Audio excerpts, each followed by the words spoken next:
How you doing, by the way? Nice to see you again. I'm well. How are you, Bill? I'm doing very well, thank you. And thank you for coming back. Is this a Romney revival that we're seeing? Well, I think Mitt Romney's doing what all Republicans should be doing, and that's making sure that we get a vote out on Tuesday. Mitt has worked tirelessly. He is one of the leading, if not the leading voice for the Republican Party in this campaign, but he's helping Republican Senate candidates in a way that Obama can't help the Democratic candidates. And getting out the vote in the last week is the message that's important to everybody. Yeah, a lot of people ask this question, and I don't think anybody knows the answer. Would you expect him to run again in 2016? Look, I don't think so. I think Mitt is very happy in the context of what he's doing now. He's happy to help the party. But I've talked to Mitt, and I think he understands there's a lot of good Republican candidates that are going to be running in 16.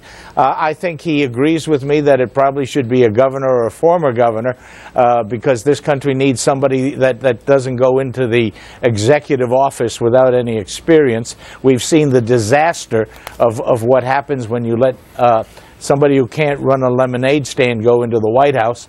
But Mitt is out there giving encouragement to Republicans, and I don't think he's going to run. Interesting. But I think he's trying to help people that are running this time. I'll take it as a no. You're up there in New Hampshire now. Who wins between Scott Brown and Jeanne Shaheen? The average is about 2 points, but Brown has pulled ahead in a poll or two just in the past 5 days.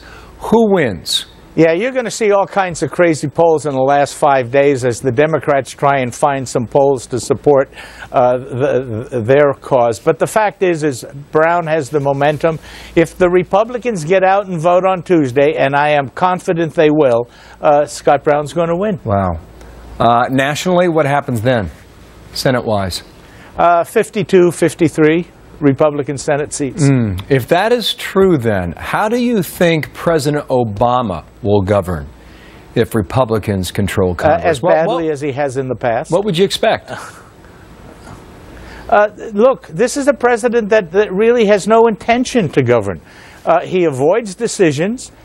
He creates, by indecision, crises.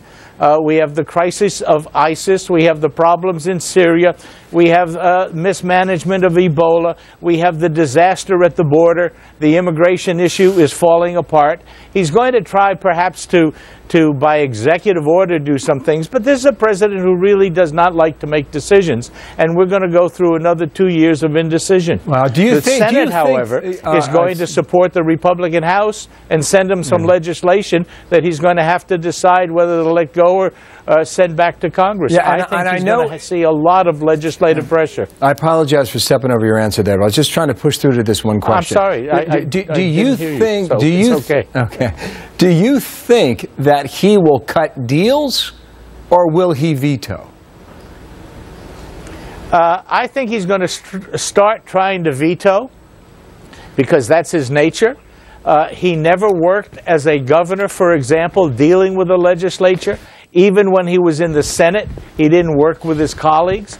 He really has no sense of how to go down and negotiate a compromise. Lots of presidents have had a Congress that wasn't fully in concert with them, and they've come through with good legislation. Clinton worked with Gingrich. The president I worked for worked with a House that only had 175 Republicans, 260 Democrats, and a lopsided Senate against us. But he got a ton of good legislation. But this president doesn't understand there's give and take in the process. We'll talk to you after the election, okay? It's good to have you back. John Sununu out of New Hampshire. And just get the Republicans out to vote for me, Bill. Okay. Okay. Thank you for your time today. Really appreciate it.